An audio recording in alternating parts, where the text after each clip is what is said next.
오늘 함께 은혜 받으실 말씀은 사무엘하 2장 1절에서 7절까지의 말씀입니다. 사무엘하 2장 1절에서 7절까지의 말씀을 우리 다 같이 봉독해서 하나님 앞에 올려드리겠습니다. 그 후에 다윗이 야훼께 여쭈어 아뢰되 내가 유다 한 성읍으로 올라가리이까 야훼께서 이르시되 올라가라. 다윗이 아뢰되 어디로 가리이까 이르시되 헤브론으로 갈지니라.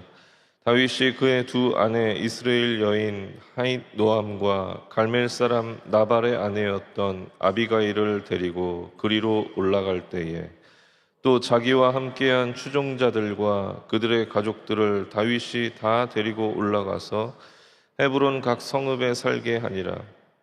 유다 사람들이 와서 거기서 다윗에게 기름을 부어 유다 족속의 왕으로 삼았더라. 어떤 사람이 다윗에게 말하여 이르되 사울을 장사한 사람은 길르앗 야베스 사람들이니이다 하매 다윗이 길르앗 야베스 사람들에게 전령들을 보내 그들에게 이르되 너희가 너희 주 사울에게 이처럼 은혜를 베풀어 그를 장사하였으니 야훼께 복을 받을지어다. 너희가 이 일을 하였으니 이제 야훼께서 은혜와 진리로 너희에게 베푸시기를 원하고 나도 이 선한 일을 너희에게 갚으리니 이제 너희는 손을 강하게 하고 담대히 할지어다. 너희 주 사울이 죽었고 또 유다 족속이 내게 기름을 부어 그들의 왕으로 삼았음이니라 하니라. 아멘. 네, 오늘 봉독한 말씀을 근거로 해서 함께 은혜 받을 말씀의 제목은요, 한번 따라해 보시겠습니다. 하나님의 주권을 인정하는 삶. 네, 하나님의 주권을 인정하는 삶이란 제목으로 함께 말씀을 나누겠습니다. 우리는 신앙생활하면서 하나님의 주권을 인정한다라는 표현을 굉장히 많이 사용합니다. 하나님의 주권을 인정한다라고 하는 표현은요, 간단히 말하면 내 삶을 온전히 하나님께 맡겨드리는 것을 의미합니다. 그렇다면 하나님께 내 삶을 온전히 맡겨드린다라고 하는 것은 무엇을 의미하는 것이냐? 그것은 하나님을 믿고 신뢰하기 때문에 내 삶에 어떤 결과가 다가오든지 그 결과에 연연하지 않는 것입니다. 내 삶에 어떤 결과가 다가오든지 그 결과 또한 하나님께서 지금 나에게 주실 수 있는 최선의 결과임을 내가 믿고 신뢰하고 인정하는 것, 그것이 내 삶을 온전히 하나님께 맡겨드린 자의 가장 기본적인 신앙의 모습인 것입니다. 사무엘상 3장에 보면은요, 하나님께서 사무엘에게 나타나셔서 엘리 제사장의 집을 내가 심판할 것이다 라고 그렇게 말씀하십니다. 엘리 제사장이 나중에 사무엘을 불러서 하나님께서 그때 너에게 뭐라고 말씀하셨냐라고 물었습니다. 사무엘이 전혀 가감 없이 하나님께서 자신에게 하신 말씀 그대로 솔직하게 엘리 제사장에게 이야기합니다. 하나님께서 당신의 집안을 심판하실 것이라고 하셨습니다. 그러자 엘리 제사장의 반응이 무엇이었습니까? 우리 사무엘상 3장 18절 말씀 다 같이 봉독하시겠습니다. 사무엘이 그것을 그에게 자세히 말하고 조금도 숨기지 아니하니 그가 이르되 이는 야훼 신이 선하신 대로 하실 것이니라 하니라. 여러분, 엘리가 뭐라고 고백하고 있습니까? 하나님은 선하시니 그 선하신 하나님께서 내 인생을 알아서 이끌어 가실 것이다. 그 하나님께서, 선하신 하나님께서 알아서 내 인생을 이끌고 가실 것이다 라고 그렇게 엘리 제사장이 고백하고 있는 것입니다. 여러분, 하나님께 내 인생을 온전히 맡긴다라고 하는 것은요, 바로 이런 삶을 살아가는 것입니다. 하나님을 믿고 신뢰하기 때문에 내 인생에 어떤 결과가 다가오든지 그 결과에 연연하지 않고 내 인생에 지금 닥친 그 모든 결과 또한 하나님께서 나에게 주실 수 있는 최선의 결과임을 신뢰하고 믿고 인정하는 것, 그것이 하나님의 주권을 인정하고 하나님께 내 삶을 온전히 맡겨드린 자의 아주 가장 기본적인 그런 신앙의 모습인 것입니다. 이렇게 맡긴 사람들의 특징이 있습니다. 하나님께 내 삶을 온전히 맡긴 자들의 특징, 그 특징은 무엇이냐면요, 염려가 사라집니다. 걱정이 사라집니다. 왜냐하면 맡겼으니까. 하나님을 믿고 그 하나님께 내 모든 것을 맡겼기 때문에 하나님이 내 인생을 알아서 이끌어가 주실 것이라는 그런 믿음이 있기 때문에 염려가 사라지는 것입니다. 걱정이 사라지는 것입니다. 번지 점프 아시죠? 번지 점프. 높은 데서 이렇게 줄에 매달려서 떨어지는 그 번지 점프. 우리가 해보지는 않았지만 봤을 때도 굉장히 공포스럽고 두렵잖아요. 그런데 왜 사람들이 그 공포스럽고 두려운 그 번지 점프를 할 수 있는 것일까요? 그 높은 데서 그 말도 안 되는 높이에서 어떻게 떨어질 수 있는 것일까요? 그것은 튼튼한 줄이 나를 붙잡아 줄 것이라는 그런 믿음이 있기 때문입니다. 그리고 그 줄에 나를 맡기고 뛰어내릴 수 있는 것입니다. 여러분, 마찬가지로 하나님의 주권을 인정하고 하나님께 내 인생을 온전히 맡기는 사람은요, 하나님께서 내 인생을 붙잡아 주시고 내 인생을 이끌어가 주실 것이라는 그런 믿음이 있기 때문에 누구보다 담대히 살아갈 수 있는 줄 믿으시기 바랍니다. 염려가 사라지는 것입니다. 걱정이 사라지는 것입니다.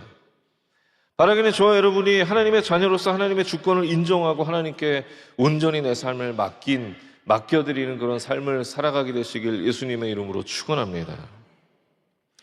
그렇다면 좀 더 구체적으로 하나님의 주권을 인정하는 삶은 어떤 삶이냐? 한번 따라해 보시겠습니다. 하나님의 뜻을 앞서가지 않는 삶. 오늘 본문에 보면은요, 다윗이 하나님께 질문을 하고 있습니다. 오늘 본문 2장 1절 말씀 우리 다시 한번 다 같이 봉독하시겠습니다. 그 후에 다윗이 야훼께 여쭈아르되 내가 유다 한 성읍으로 올라가리이까 야훼께서 이르시되 올라가라. 다윗이 아르되 어디로 가리이까 이르시되 헤브론으로 갈지니라. 이게 무슨 말씀이냐면요, 지금 다윗이 하나님께 하나님 이제 제가 어디로 갈까요? 라고 그렇게 질문하고 있는 것입니다. 그런데 우리가 이 말씀의 상황을 좀 더 정확하게 이해하기 위해서는요, 이 말씀의 그 후에라는 단어에 주목해 볼 필요가 있습니다. 그 후에. 이 그 후에라는 표현을 좀 더 다르게 표현하면 그 사건 후에라고 표현할 수 있을 것입니다. 그렇다면 이 말씀에서 지목하고 있는 그 사건은 어떤 사건이냐? 이 말씀에서 지목하고 있는 그 사건은요, 우리가 앞을 보면 사울과 요나단의 죽음과 관련된 사건이 기록되어 있음을 볼 수가 있습니다. 그러니까 그런 상황적인 배경을 근거로 해서 오늘 본문 1절 말씀을 우리가 다시 보면 사울이 죽은 후에 다윗이 하나님께 이렇게 질문하고 있는 것입니다. 하나님 이제 제가 어디로 갈까요? 하나님 이제 제가 어디로 갈까요? 그런데 여러분 한번 생각해 보세요. 드디어 사울이 죽었습니다. 그리고 다윗은 이제 사울왕 다음으로 하나님께 기름 부음 받은 차기 왕이 될 그런 사람이었습니다. 그러면 이제 다윗이 어떻게 해야 될까요? 다윗이 어떻게 해야 되느냐? 사울이 죽었으니까 사울이 있었던 기브아로 올라가야죠, 당연히. 그리고 온 이스라엘의 왕이 되었어야 합니다. 그것이 누구나 생각하는 당연한 길이었고, 누구나 생각하는 세상적인 성공을 위해서 다윗이 가야만 하는 그런 길이었습니다. 그런데 지금 다윗은요, 그런 상황에서도 누구나 다윗이 세상적인 성공을 위해서 가야만 하는 그 길이 보이는 그런 상황에서도 다윗은요, 하나님 이제 제가 어디로 가야 할까요? 그렇게 질문하고 있는 것입니다. 왜 다윗은 그냥 누구나 생각하는 당연한 길로 가면 되는데 하나님께 이런 질문을 굳이 했던 것일까요? 그것은 다윗이 철저히 하나님의 뜻을 앞서가지 않기 위해 노력하는 삶을 살았기 때문인 줄 믿으시기 바랍니다. 그래서 다윗은요, 누구나 생각하는 당연한 길이 있었지만 그 길을 갔던 것이 아니라 하나님께 자신이 어떤 길로 가야 하는지 묻고 또 물었던 것입니다. 사무엘상 30장에 보면 다윗이 잠시 자리를 비운 사이에 아말렉 족속이 당시 다윗이 머물고 있었던 시글락에 쳐들어와서 모든 사람을 다 잡아갑니다. 그런데 모든 사람을 다 잡아갔는데 거기에 다윗이 사랑하는 가족들도 끌려서 잡혀갔습니다. 사랑하는 가족이 잡혀간, 그래서 생사도 알 수 없는 그런 상황에서 다윗의 심정이 어땠을까요? 성경에 보면 그때 다윗의 심정을 기록하고 있는데 사무엘상 30장 4절 말씀 우리 다 같이 봉독하시겠습니다. 다윗과 그와 함께한 백성이 울 기력이 없도록 소리를 높여 울었더라. 그렇습니다. 다윗은요, 자신의 온 가족이 잡혀가서 생사를 알 수도 없는 그 상황에서 울 기력이 없을 정도로 절망적이었고 너무나 슬펐고 침통했던 것입니다. 침통했던 것이었습니다. 너무나 고통스러웠습니다. 우리 같으면 이런 상황에서 어떻게 할까요? 감히 내 가족을 건드려 하면서 당장 칼을 뽑아서 빨리 쫓아가서 그들을 죽이고 전쟁을 했을 것입니다. 그런데 다윗은 그렇게 하지 않았습니다. 우리 사무엘상 30장 8절 말씀 다 같이 봉독하시겠습니다. 다윗이 야훼께 묻자와 이르되 내가 이 군대를 추격하면 따라잡겠나이까. 여러분, 다윗이 뭐하고 있습니까? 하나님께 질문하고 있습니다. 하나님께 질문하고 있어요. 하나님, 제가 아말렉을 잡으러 갈까요? 가면 저들을 잡을 수 있을까요? 그렇게 다윗은 하나님 앞에 또 질문하고 있음을 볼 수가 있습니다. 여러분, 왜 다윗은 이렇게 다급한 상황에서도, 한시가 급한 상황에서도 하나님께 이렇게 질문을 했던 것일까? 그것은 말씀드렸던 것처럼 철저히 다윗은 하나님의 뜻을 앞서가지 않기 위해서 노력했던 사람이었기 때문이었습니다. 절망했고 침통했고 화가 났고 분노가 치밀어 올랐지만 자신이 경험하고 있는 지금 이 상황에도 분명히 하나님의 뜻이 있을 것이라는 그 믿음이 있었기 때문에 다윗은 자신의 감정으로, 자신이 처한 이 상황으로 하나님의 뜻을 앞서가지 않기 위해서 하나님께 묻고 또 물었던 것입니다. 하나님의 뜻을 구했던 것입니다. 하나님의 뜻을 구했던 다윗의 이런 노력, 하나님의 뜻을 앞서가지 않기 위해서 노력했던 그런 다윗의 노력은요, 여기서 끝나지 않습니다. 이뿐만이 아니었습니다. 다윗은 사울을 죽일 수 있는 기회가 2번이나 있었습니다. 어쩌면 다윗은요, 사울을 너무나 죽이고 싶었을 수도 있습니다. 왜냐하면 너무나 고통스러웠고 자신을 오랜 기간 괴롭혔고 죽이기 위해서 따라다녔기 때문에, 쫓아다녔기 때문에 너무나 힘들었을 거예요. 그런데 자신에게 사울을 아주 쉽게 죽일 수 있는 기회가 찾아왔을 때 어쩌면 다윗은 사울을 죽이고 싶었을지도 모르겠습니다. 그러나 다윗은 사울을 죽이지 않았습니다. 그 이유가 무엇이었습니까? 사울은 하나님께서 기름 부으신 왕이었기 때문이었습니다.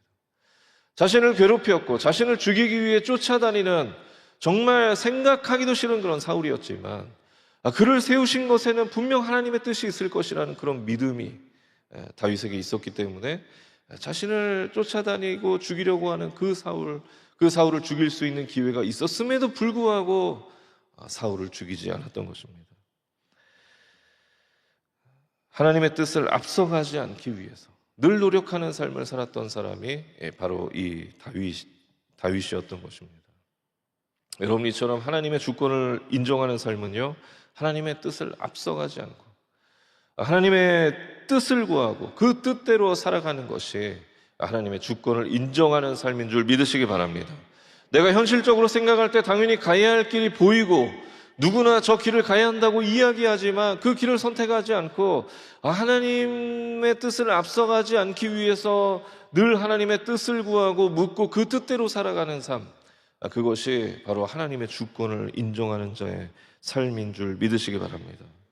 그것이 바로 하나님의 주권을 인정했던 다윗이 갔던 길이었습니다. 우리 역시 그 길을 가야 되는 줄 믿으시기 바랍니다. 케냐 투르카나에서 사역하고 계신 우리 강성영 선교사님의 간증을 하나 더 말씀드리길 원하는데요. 어느 날 한 여성에게 전화가 왔습니다. 그 여인은 선교사님에게 2살 된 우리 아이가 아픈데 도와달라는 그런 요청의 전화였다고 합니다. 선교사님이 아이를 데리고 주변 병원에 갔는데요.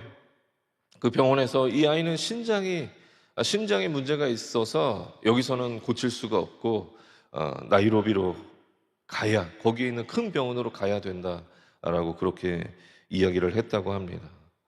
그런데 문제는요, 선교사님이 계신 곳에서 이 나이로비까지 가는 그 큰 병원까지의 거리는 무려 700km 이상 되는 거리였고, 더군다나 그 여성과 그 여성의 아이는요, 선교사님과 아무 상관없는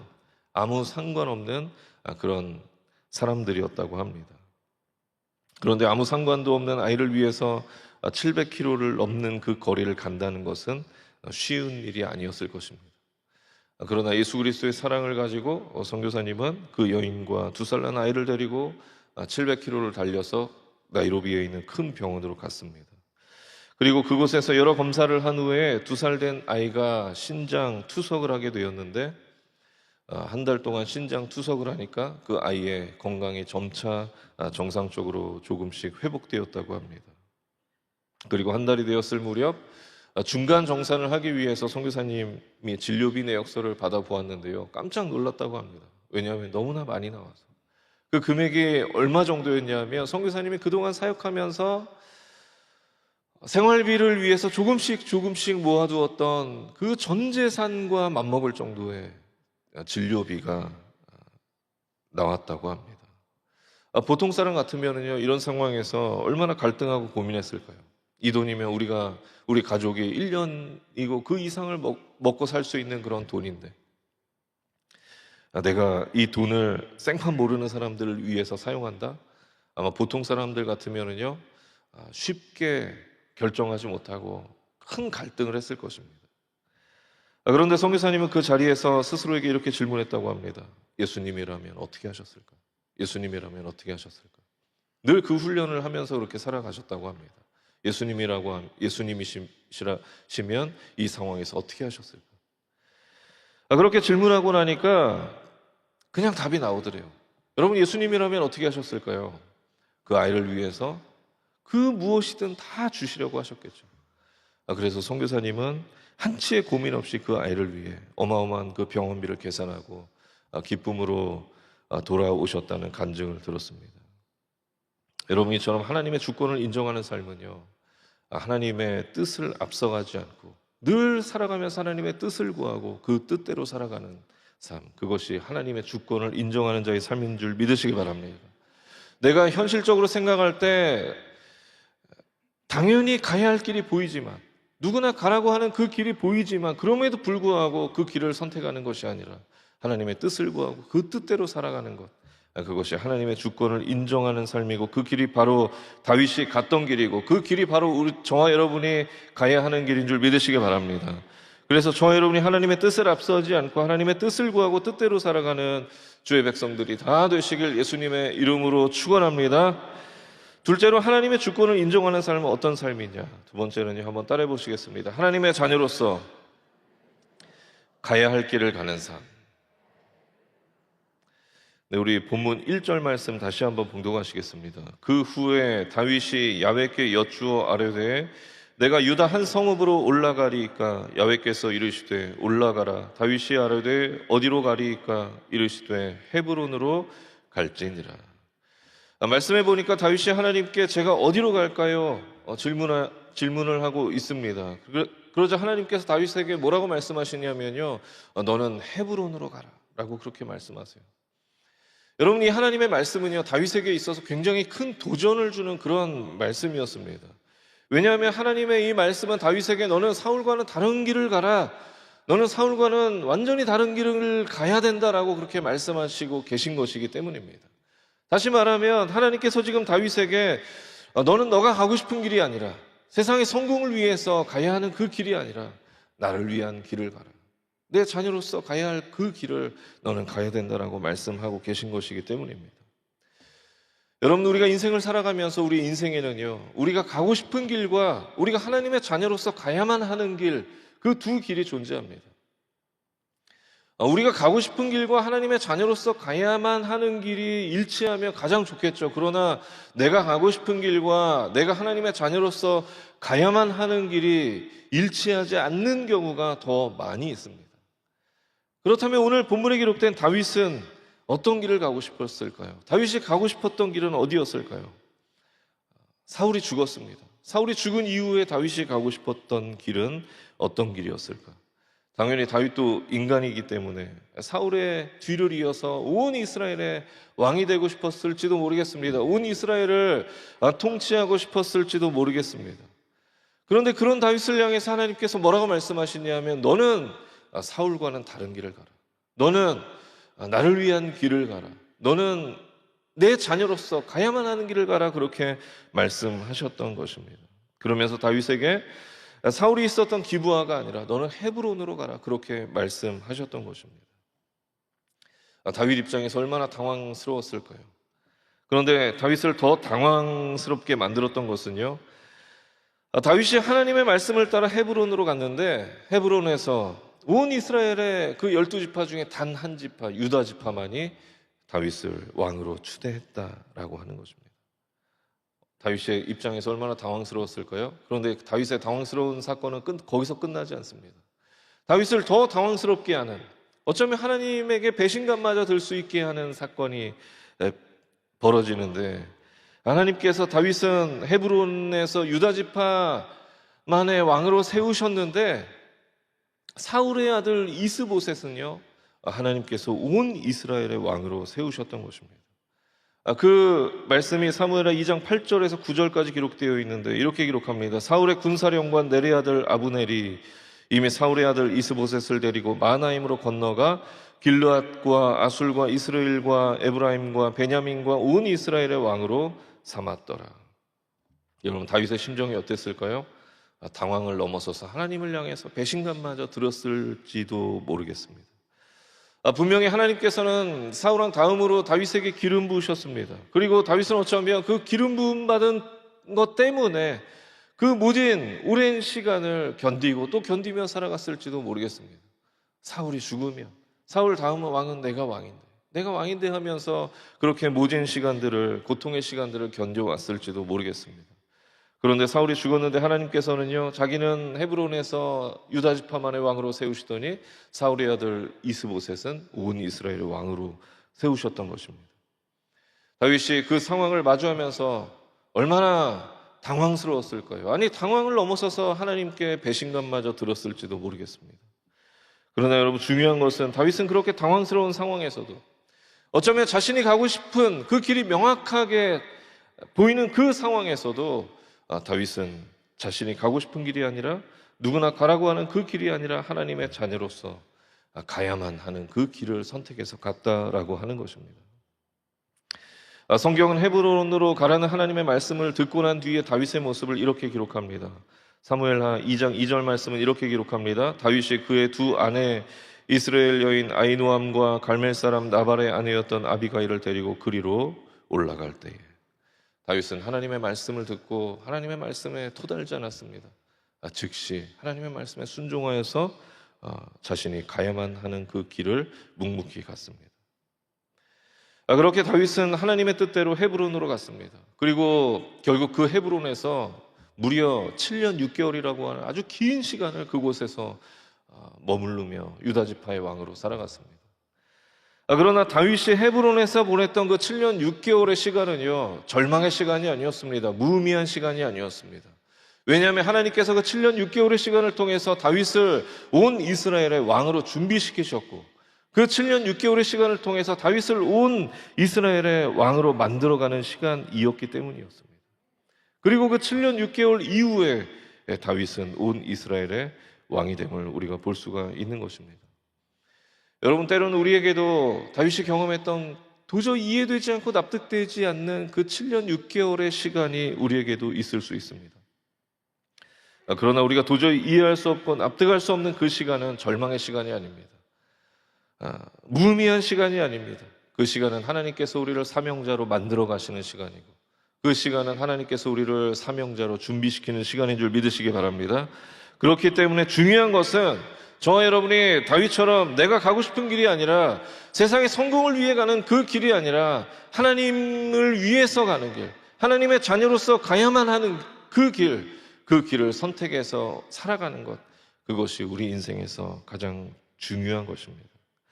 그렇게 우리가 다윗처럼 하나님의 자녀로서 우리가 가야만 하는 그 길을 선택해서 갈 때 하나님께서 다윗의 삶을 이끌어 가시고 그의 삶을 축복하셨던 것처럼 저와 여러분의 삶을 이끌어 가시고 저와 여러분의 삶을 다윗처럼 축복하실 줄 믿으시기 바랍니다. 오늘 하루도 그 하나님 붙잡고 살아가시면서 승리하는 저와 여러분의 삶이 되시길 예수님의 이름으로 축원합니다. 기도하겠습니다. 사랑의 하나님, 감사합니다. 하나님께서 오늘도 다윗의 삶을 통하여서 우리에게 말씀하신 그 말씀을 듣고 우리의 삶을 돌아보고 다시 한번 깨닫고 결단케 하신 하나님, 감사합니다. 하나님, 우리에게 주신 그 말씀대로 또 우리에게 주신 그 깨달음대로 오늘 하루를 결단하고 살아갈 수 있도록 주님 인도하시고 축복하여 주시옵소서. 하나님, 이 시간 아픈 곳에 손 얹은 자들마다 피 묻은 손으로 친히 안수하여 주시옵시고 저가 채찍에 맞음으로 나음을 입었다고 하신 것 말씀 의지하며 나갈 때에 우리 육신 가운데 있는 모든 질병과 약함들이 떠나가게 하여 주시옵소서. 내가 나사렛 예수 그리스도 이름으로 명하노니 우리 육신을 더럽히는 악한 마귀 원수 질병의 세력은 이 시간 묶음을 놓고 떠나갈지어다.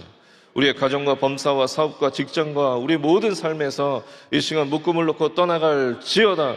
하나님, 우리의 삶에 늘 성령님이 주시는 평안함이 넘쳐나게 하여 주시옵시고 하나님, 지금 이 시간 마음의 소원을 가지고 간절히 하나님 앞에 나와 기도하는 모든 기도의 제목들이 응답되어지는 귀한 시간 될 수 있도록 성령님 함께 하시고 축복하여 주시옵소서.